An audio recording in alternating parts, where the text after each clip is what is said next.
Today, on Rocket Punch, it's February, and that means love is in the air.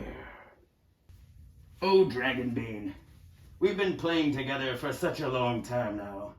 I'd like to ask you a question. Will you be my permanent game? What's that? Dragonbane said yes! Today we're going to take a look at Dragonbane, a game of mirth and mayhem by Free League Publishing. Now this game came out a while back on Kickstarter. I was just getting back into art role-playing after being absent for like over 20 years. And I unfortunately didn't back this on the Kickstarter because I still was just kind of getting back in. I wish I did, but I'm glad as soon as it came available to the regular marketplace, I bought it pretty quick. You can pick it up on Amazon, usually pretty good price. You can buy it directly from Free League, which I did for about 50-ish bucks. Usually they have a sale every 6 months or so. But if you buy it on Free League, you get all the PDFs of everything in here, even the standees. So it's really nice. You can take a quick look at the back. Yes, it's got that awesome assassin Darkwing Duck mallard. So Dragonbane originally, I'm not going to go into history, you can look it up, but Dragonbane was originally a Swedish game because they didn't really play a lot of D&D back in that time. So it's been, right now, Free League got the license to it and updated it to some really cool new mechanics and polished it all up, got all this nice art and everything. And they just made an awesome product. This is no beginner's box or starter set. This is the core box. So it has tons of stuff in here. It's got the core rules, make characters, comes with pre-made characters, and a full adventure that can keep you going for a year or so, depending on how much you get into it. Let's open this bad boy up. So yeah, I've played it, so I try to put everything back in here a little bit. So yeah, you get these improvised weapon cards, adventure cards, initiative cards, treasure cards, the standee plastics, tons of standees, which is nice, and these nice dice. And inside you also get a whole bunch of other goodies. You get the Dragonbane rules. There's like 112 pages with an index, which is always appreciated. You get the adventure book, no peeking, and that is about 116 pages of adventure. You get the nice getting started page.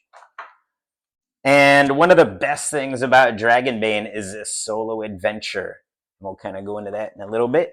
You get this nice play mat for your minis to kind of go on. It's kind of basic, but it's nice that they included that. And then you get some a couple pre-gens and some blank pages, which I'm never going to use. I can't destroy them. They're too beautiful.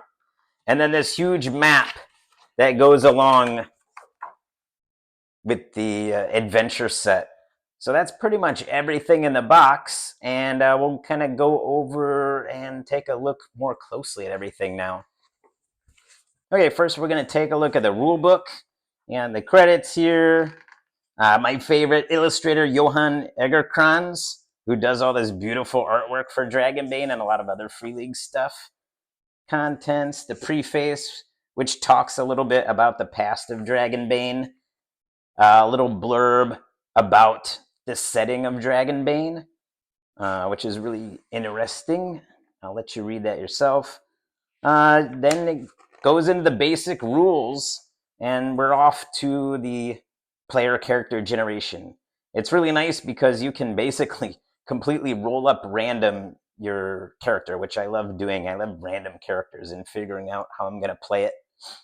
So in this, you have different types of kin, and in here we have human, halfling, dwarf, elf, mallard, and wolfkin. I like how they do the setup here. Human is 1 to 4, halfling 5 to 7, dwarf 8 to 9, elf is a 10, mallard is 11, and wolfkin 12. So I like that it makes those classes a bit more rare, and it should be more, I like a human-centric, so it makes the other classes more mysterious and kind of like Sam in Lord of the Rings, where he's like, look, Frodo, elves.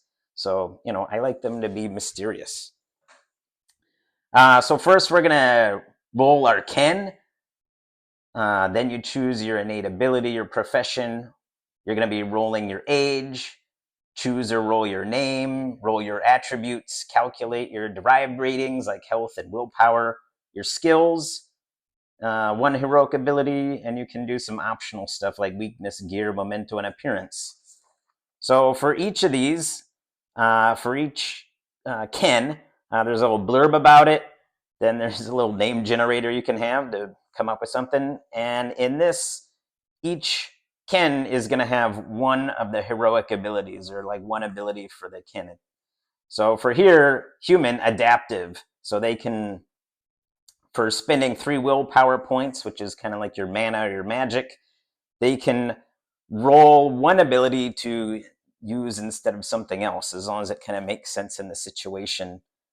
So maybe you had a high acrobatic skill, but your evade skill is low. Maybe you could argue, oh, I use my acrobatics to evade. Halflings, you got some names, and their ability is hard to catch. You spend 3 willpower, and you get a boon to evade. They call boon and bane in here, which is advantage and disadvantage. So I think that's pretty common in most RPGs now. You got the dwarf with their willpower of unforgiving. So anyone who's hurt you in the past, you get a boon, and it could even be social. You get the elves, and they have inner peace, so they're able to gain more back during a rest. Then you have the mallard, which is cool. You can play Darkwing Duck in here, essentially. They have 2, actually, because they have webbed feet, but that costs nothing. And then they have ill-tempered, which is a nice skill to have. They can keep staying angry, and we'll go over kind of conditions and how those work. Then you got the wolfkin, who have hunting instincts, so they can track down their prey no matter. And what's nice about this game is you have professions. There's no classes in this game, so it's kind of like a Call of Cthulhu, a basic role playing. So you just have skills, but you do kind of can start with the kind of a standard kind of profession, which starts you out as a class. So your class can be an artisan, bard, fighter, hunter, knight, mage, mariner, merchant, scholar, and thief. But how you assign skills, you can later kind of adjust them and make them as you wish. But you kind of start, this could be your career or profession before you start as an adventurer. So first up, you have the artisan. So you're kind of a blacksmith, a carpenter, or a tanner, essentially. So you have a key attribute, you have some skills down here that you kind of start with, and a heroic master ability. So you kind of choose what kind of artisan you are of those 3 types. You can roll up or choose a gear set to start with and a nickname. Bard, same thing. You get a charisma, some skills, and you're a musician skill. And all those skills are kind of talked about later in their heroic abilities. You got a fighter, mercenary type. They have a veteran, so they can kind of go first in combat. If they have a really good card, they can keep that card. You got a hunter, which is ranger adjacent, which I really love. That's what I played first, was a ranger hunter, because I like that kind of class. You got knight, which has guardian. They can jump in front of somebody and take the blow, because they usually start with a lot more armor than other classes. Then you have a mage. So unlike other games, there is no like spell slots. It's all willpower, which is kind of like I said before, your magic or your mana. And then you can try to rest to get some of that back. Then you have a mariner, which I actually made one in an adventure where they were going overseas, and I kind of made a mariner, and he fought with a grappling hook. So it ended up, I was like, how do I use this? So I kind of made him a rough and tumble guy with a brawler with a grappling hook and a pike. Then we have a merchant who has treasure hunter. You got a scholar. What's nice, I played in a game and my friend was a player and he was a scholar. And then which has no weapon skills, but he kind of made up a story of, because he had extra skills at character creation, he was able to get like an old sword. So he kind of said he's really old, and he used to be like a fighter, and he became a scholar as he got too old, but he still had his sword. So it was, that's what I like about skill-based games. You can kind of change it up, and the professions or skills that are in there, you can kind of make or choose whatever you think might be really cool and make a nice fit. So this allows you to kind of start with a profession and then tack on some skills. So yeah, you could be a thief with magic, technically, although your magic wouldn't be as powerful as the mage. So on here, you roll up your age or choose. So typically you're an adult, young adult or old. If you're young, you have fewer skills, but you have a higher attribute skill score. As an adult, you have about 10, which is a standard and no changes. And old, you get more skills, but you lose some attribute ratings, which I think is a nice touch, kind of makes it make sense. Then in here, you're going to have an attribute score. So you're going to have strength, con, agility, intelligence, willpower, and charisma. And those never change. That's what you stay with forever, which is pretty cool because looking over here, you can see your health points are calculated by your constitution. That's it. You're just like, whatever you rolled for constitution, that's your HP, and it never goes up unless you get a heroic ability, which are few and far between, can raise it 2 HP. So it's not a big deal in this game. Everything's very low HP, which makes it grim and gritty, and weapons do a ton of damage. So you do not want to get hit. And then it kind of goes the same with your willpower. That's just straight. Whatever you rolled for willpower, that is what you're going to have for magic. Or also, your willpower also fuels your heroic abilities. And then we have skills, and it just kind of shows you how to calculate those. There's also some optional rules, such as weaknesses, which are fun. If you play to a weakness, you can get a little bit extra XP at the end of the session.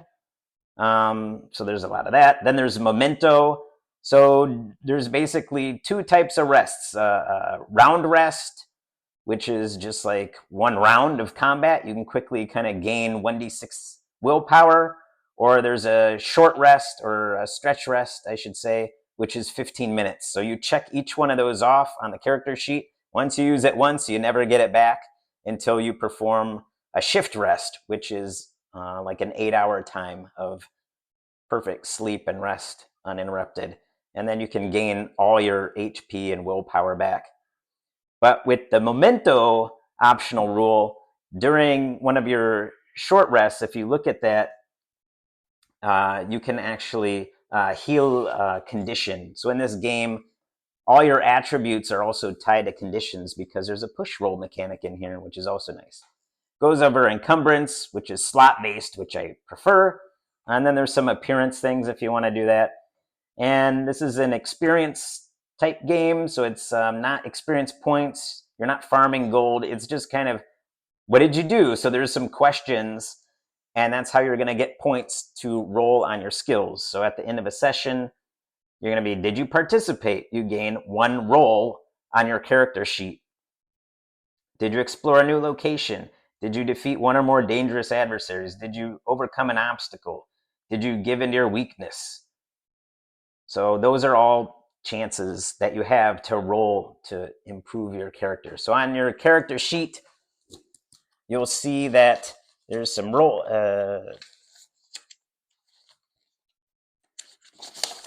Let's take Croissant the Bold, the thief. So on here, you'll see that there's some character points on here. This is going to be your skill level in those. You're going to roll to gain your XP. No, scratch that. Okay. So we're going to take this character sheet, for example. So we have Croissant the Bold. So after playing, you have, here's all your skills. So you'll take each one of those that you answered yes for, so maybe about 4 or 5, and you kind of can select which ones you want to do, and then you roll your D20, and if you get over that number, so acrobatics 14, if I roll my D20 and I get a 15, then I get to roll, increase from a 14 to a 15. So that's how advancement works. And also in the game, this is opposite. 1 is good. You want to roll under, so if you roll a 1, during play, you're going to make a mark on this diamond, so when it's time for advancement, you also get to a free advancement roll on that. And that's how advancement works. So in here, rolling the dice, it's a roll under system. You're going to roll under your skill. So if I have a 14 in acrobatics, like Croissant has, as the thief. If I roll under that, I'm going to be able to succeed. So I'm going to try my acrobatics. I roll a 9, so my skill is 14. So that means I pass. Now, if I roll a couple times, I'm really rolling good. If I roll a 15, 15 is over my acrobatics of 14. So I'm going to fail that. But I can try to push. So this is an agility skill. So I'm going to try to push. And I got it with a 13. So when you push, you're going to have to explain what happens narratively to your character. So you have a couple conditions up here under each stat. I have exhausted, sickly, dazed, angry, scared, and disheartened. So I could say, maybe I push my agility, and as I jump over the gap, and I push myself too hard, I land with a thud. So I became dazed after I pushed myself. That's basically how conditions work. But you can roll the dice, so there's a good chance. I like the pushing thing. And then you also have boons and banes. And in this game, boons and banes stack. So I could have a boon because I have a certain weapon or skill or something, or I'm hidden. But maybe I have a bane. But then I can also have another boon from another object or something that gives me a boon in this situation. So I would roll 3 times, and whatever, they kind of cancel each other out. So if I have more boons than banes, then I get to keep one of my boons as the highest. So yeah, there's more on pushing the roll and what that does. Opposed rolls. So when you do opposed rolls, you're both going to roll and see who gets highest under their skill. So it's roll under your skill, but you have to get highest to be to win the opposed roll.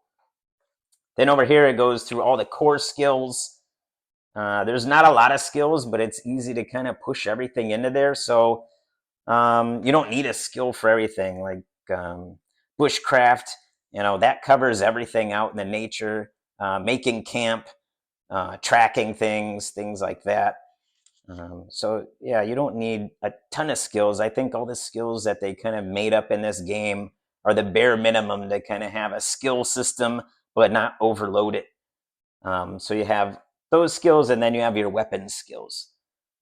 At the end of the day, you actually have some rating in every skill. You can see, even though in this character, when we make the character, each item that we're kind of skilled in exceptionally from the profession, we get to kind of double that base skill rating. But everything else, we have a minimum based on whatever we rolled for the attributes up top. So with that, we're able to basically fill in everything. So there's always a chance. So even your worst skill, you have a chance, like crafting. So fixing and repairing, maybe her armor or something like that. She does have a 4, which is pretty hard to get, but there is a chance she could get that. Or even with a sword, she could technically swing a sword. So that's nice. Same with your mage. Even the worst mage with no strength, you're still going to have at least, in this system, you're going to have a minimum with the 3. So you're going to still have a chance, even with the mage, to swing a sword, which is nice. I don't like the fact, like say in the other systems, a mage or whatever, like you can't even pick up a sword. There's no way. So in this one, there's actually a chance that you could pick up that sword and do something with it. Next up, we have just a listing of all the heroic abilities that your character starts with. So this is all the one that you start with as a profession. Everybody starts with 1 that goes with the profession. And then there's really no hard and fast rule of how you gain heroic abilities in this game. They just say it's kind of few and far between. So it's kind of after some major thing happens. So I would just kind of do it after some major bad guy, or some maybe like 2 or 3 quests after like 3 major adventures or something like that. You give them 1. So yeah, it's kind of up to you. I wouldn't do it like after every session. That's too much.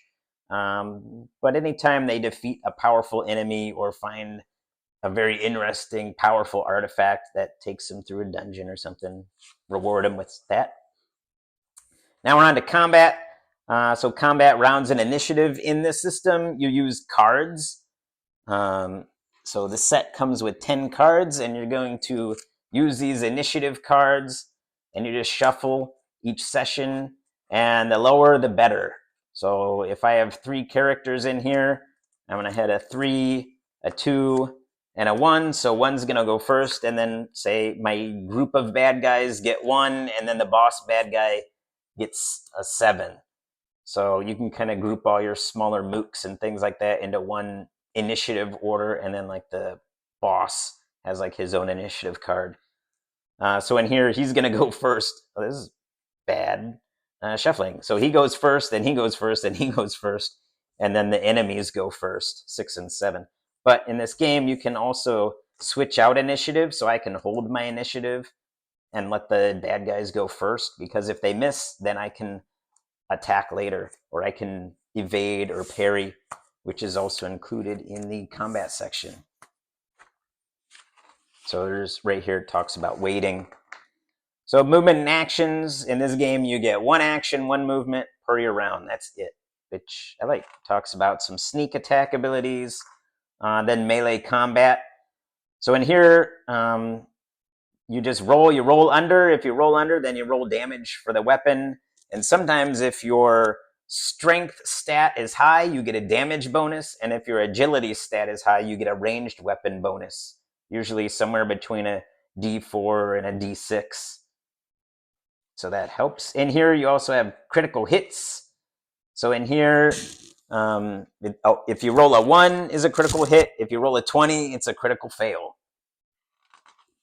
They kind of talk about different types of critical hits you can make and what effects that is. So they call it, if you fail, you get it's a demon versus a dragon, which is a 1. And it kind of gives you a nice chart here that goes over some effects that could happen. So it kind of helps the GM, instead of thinking about what happens. Oh, you drop your sword every time. You can have a nice roll chart, and makes it different every time.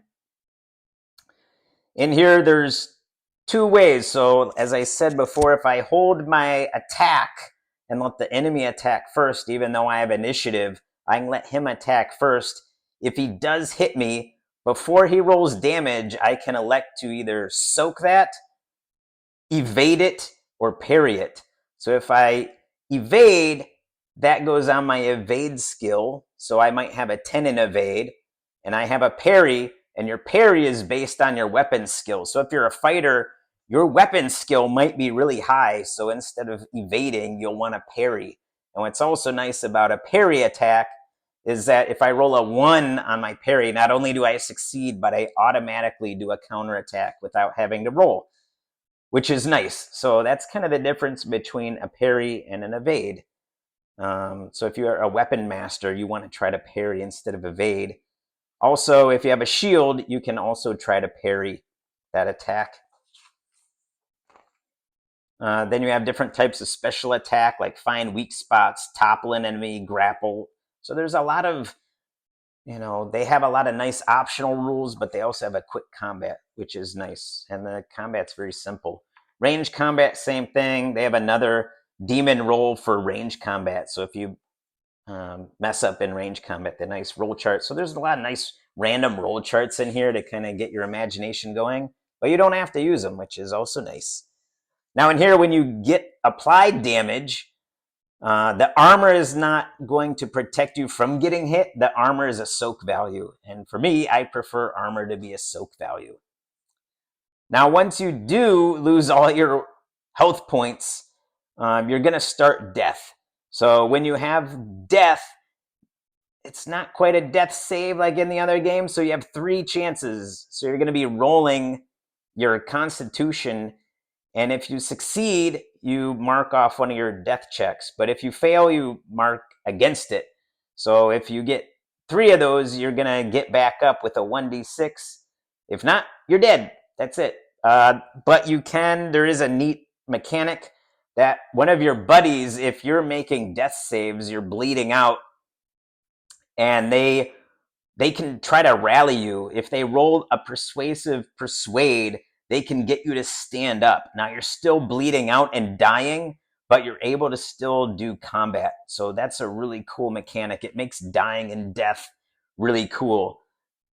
Now, there is instant death. So there is no negative HP, but if you're ever hit and you basically get your full HP negative, then you die instantly, which I like that. I like bleeding out and I like the possibility of death, but I don't like exactly zero. I still like something, you want that Hollywood movie feel where, the hero is still, got a spear in his guts, but he's still kind of fighting or something. That's always fun.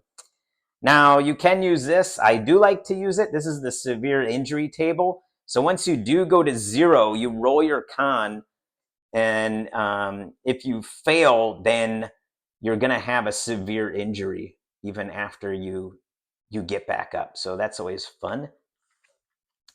They go over conditions, like I said before. If you fail a skill, you can try to push that skill. Now, the bad thing is you're going to gain a condition.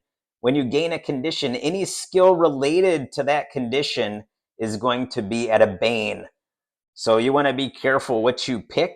So if I'm a wizard and I fail casting a spell and I want to reroll, I probably don't want to use I become angry because that's my intelligence. So all my spell rolls are going to be with a bane. I'm probably going to pick scared or disheartened or dazed even. Maybe, the channeling the magics have made me dazed. So only my agility is a bane, but I'm a wizard, so who cares? Well, I do care, but they go over healing and resting, which I talked a little bit. You get the round rest, which heals D6 willpower, but no health points. The stretch rest is about 15 minutes. You heal a D6 of willpower, or the 2D6 HP.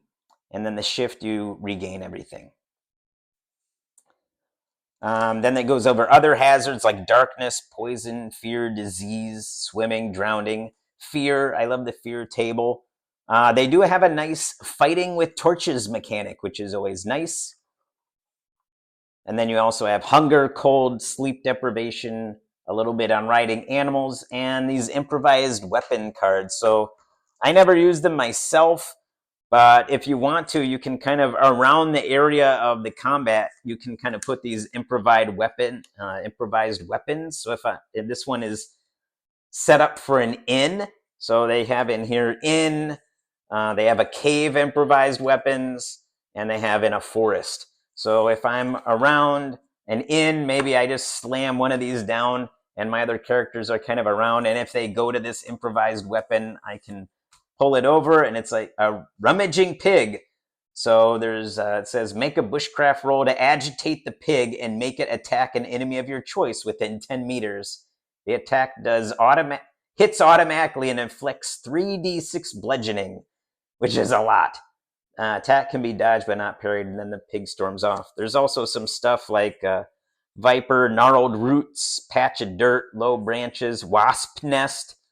So you could be in this clearing and maybe there's a troll over there and you find a wasp nest. So you could shoot with your arrow, hits the wasp nest, falls on the troll and distracts it or hurts it while you run away or you try to attack it. So that's just an interesting little thing there if you're playing with minis.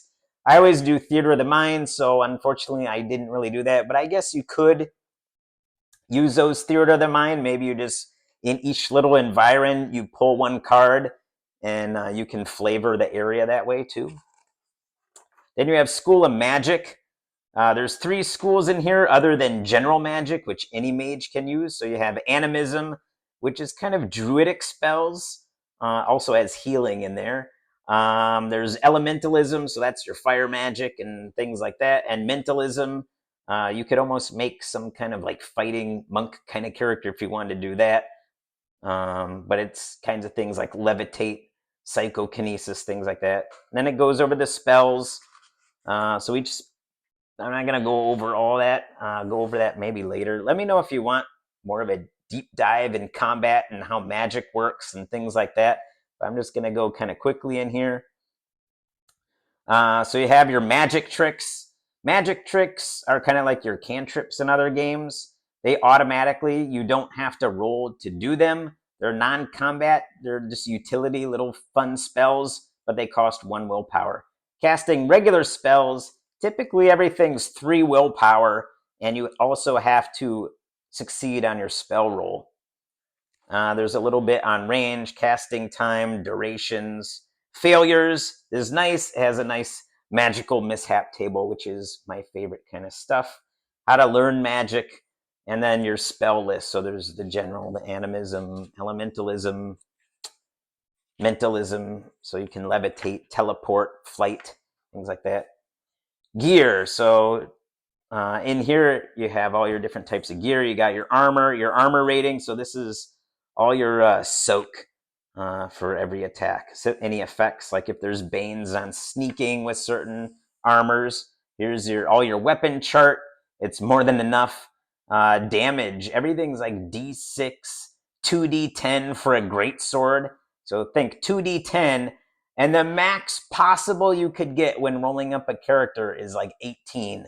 That's all the health you're ever going to have. So 1 hit, it's possible to be killed right at the beginning of the game. It's possible. It's kind of rare, but it is possible. You got your ranged weapons, different interesting items like clothes, musical instruments, trade goods, studies and magic supplies, light sources, tools, containers, medicine, services, hunting and fishing, means of travel, animals, if you want to buy a chicken, I guess. And then in here we have the bestiary. The bestiary is great in this game. You have the ferocity, which is how many attacks they get. So how many attack cards you're going to get, the size of it, and then the monster attacks. Now in this game, humanoid monsters, they have skills. So your skeleton, you're going to roll dice just like you're going to roll with any NPC. But with monsters like demons and giant spiders, they just have an attack matrix. They automatically hit you.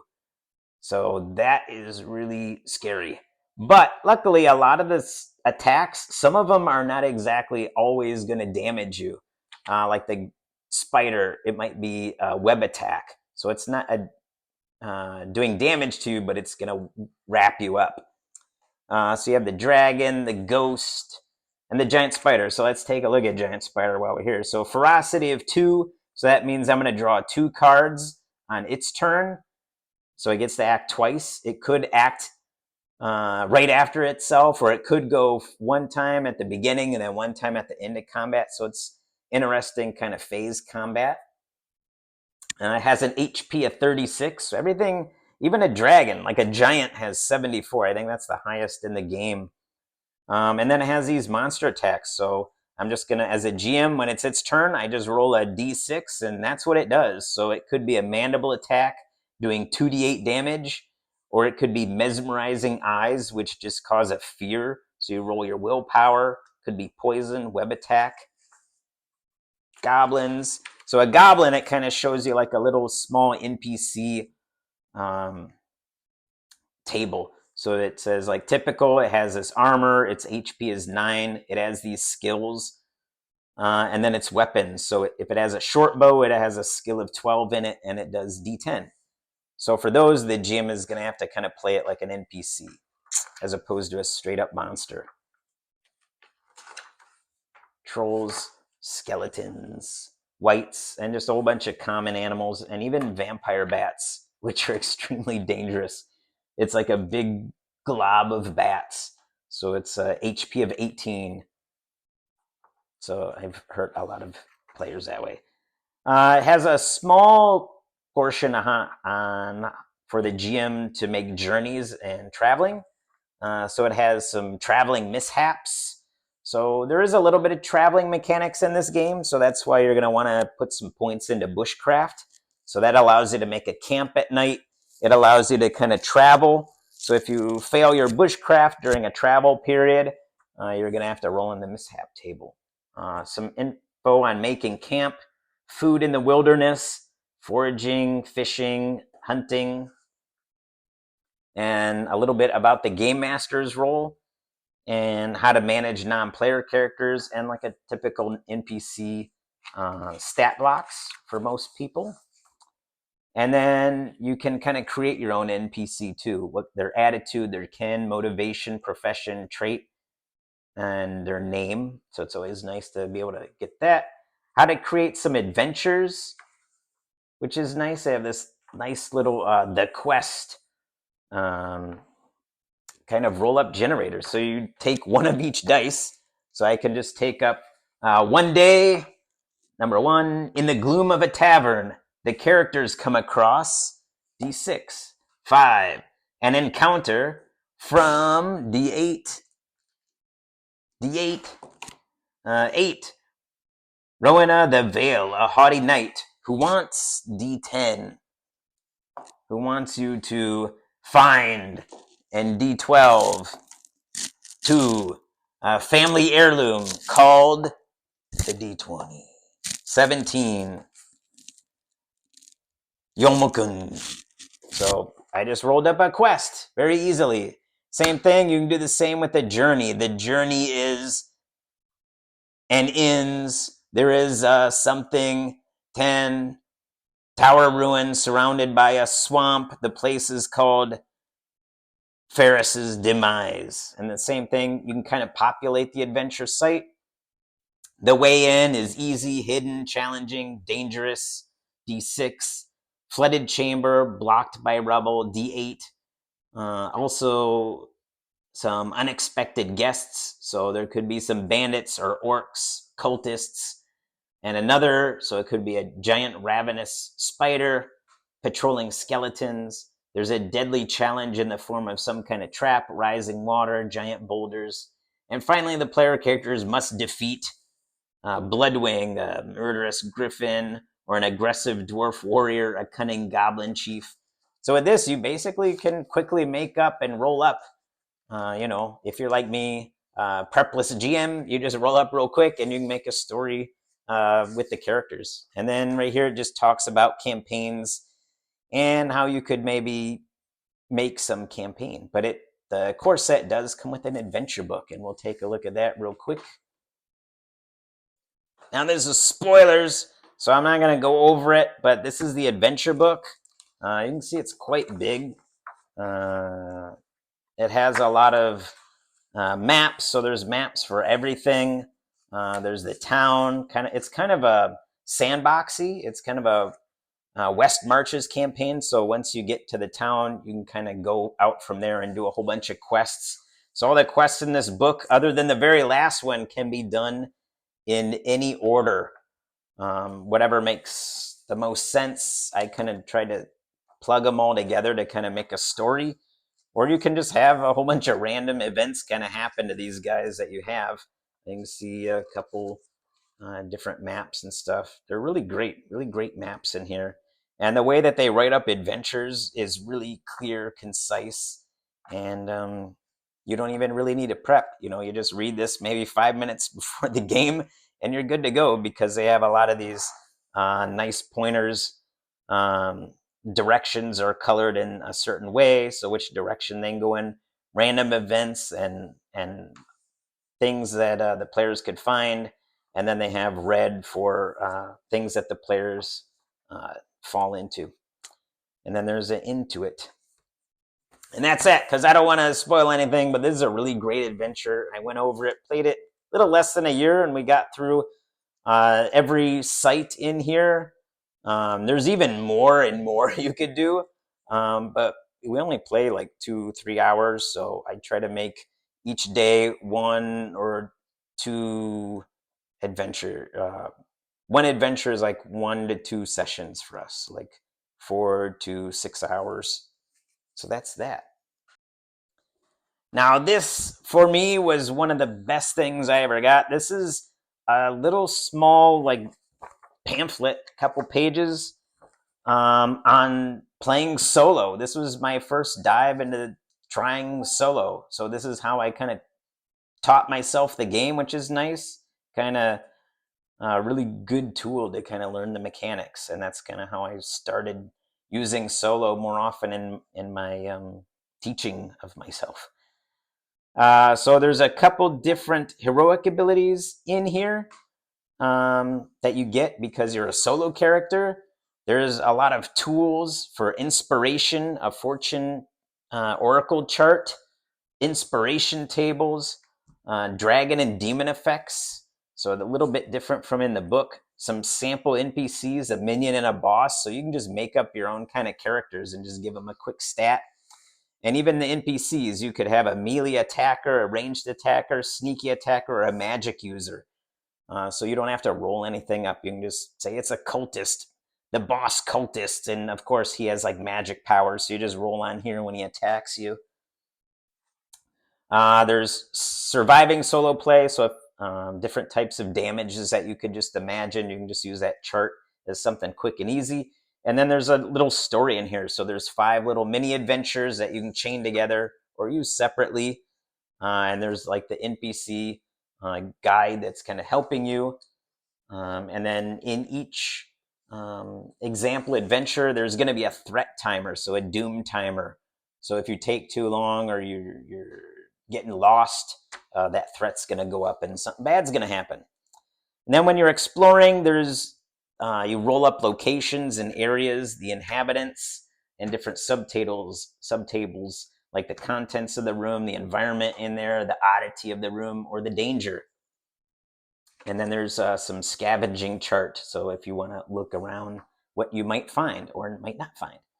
And here's a search table.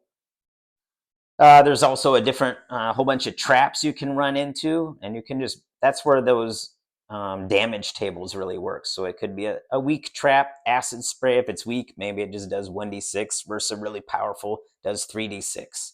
And then here's your different adventures on reforging this shard, which is like the main purpose. So at the end, when you finish everything, you're going to get this special weapon that your character can take with them if you continue playing solo with the main adventure quest or something like that. So that is the solo. Take a quick look at the cards. I already talked about the improvised weapon cards you get. You also get all of these initiative cards, more improvised weapons. And then you get the adventure cards. So this goes with the adventure book, but you could probably also just ignore the adventure book and use these to, they just kind of talk about the adventure. So a spark, you could almost use these as sparks and just make up your own story. So that's nice. And then the treasure card. So this is the thing I still use, even though I do Theater of the Mind. I don't really use any of these. Even initiative, I don't use in Theater of the Mind because it just takes too long. I did try it when I first went in the game, but I just decided to have everyone roll a d10. And then if anyone meets, they roll again, or I just let the players go first if they match the enemy's d10. So they're just a quick hack. And then there's these treasure cards. So you can get these I still use. So you have like silver bracelet, copper coins. So when you just pull one of these out when there's a treasure in the room, just randomly. So this is like 46 10 copper coins, or maybe they find a grimoire and then it has a D4 for what kind of spell, and then how many there are in there, gold bracelets, clothing, melee weapons, gemstones, another melee weapon, different gold coins, necklaces, things like that that your players can find as they journey, which is nice because then as a GM, I don't have to think about what kind of treasure to put in that room. I just, do they find 1 card, 2 cards, 3 cards, that kind of thing. So that's the cards. Okay, so we can take a quick look at the minis. There's like a little map you can use for your little area as a kind of a get started, a first person's, if this is your first role-playing game. This is definitely a game I think that, you know, a newbie could totally master. It's very easy. The rule book's not that long. It's laid out really easy to read. And then it has these little standees. So you can kind of put these together. Just throw a giant in there. I'll kind of lay them that way so you can see. And then, you know, you have a couple, you have all the starting characters. So they have their own little standee there.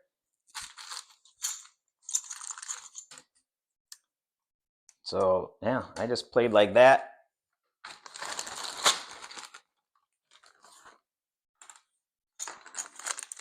You can have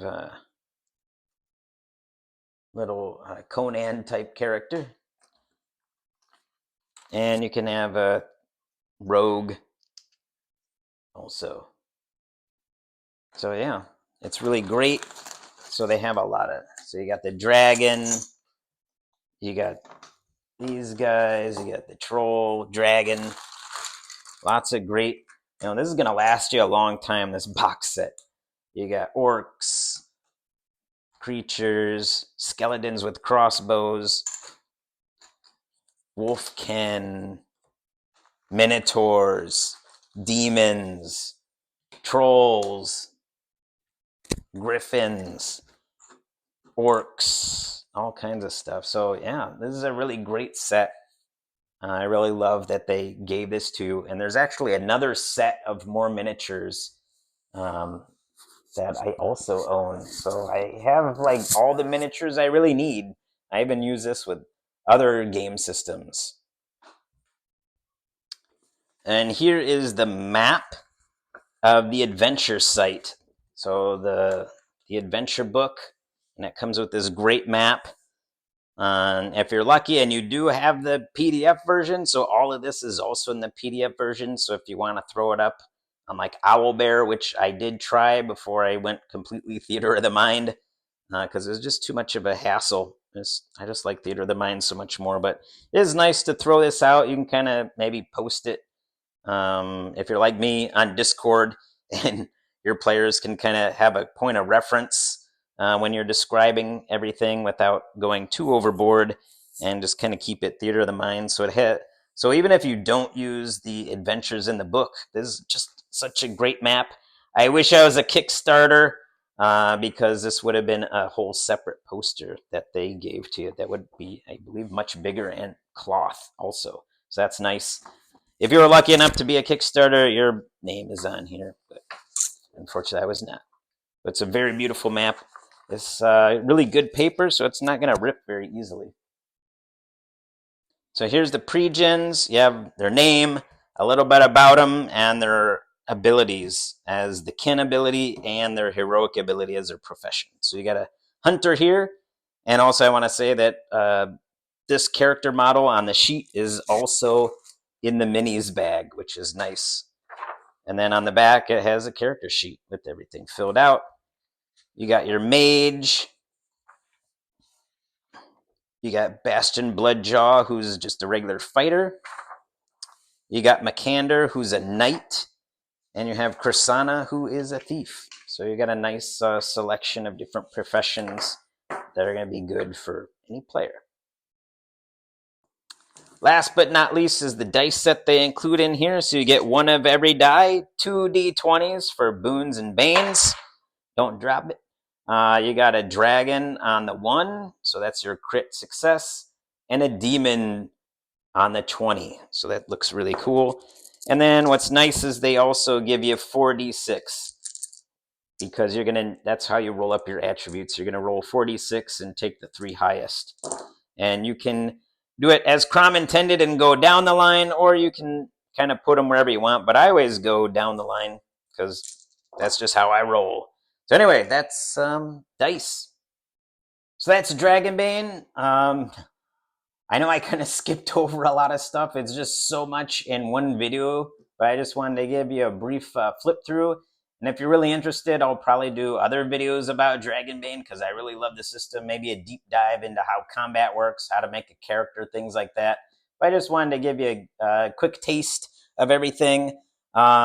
This box is an awesome value.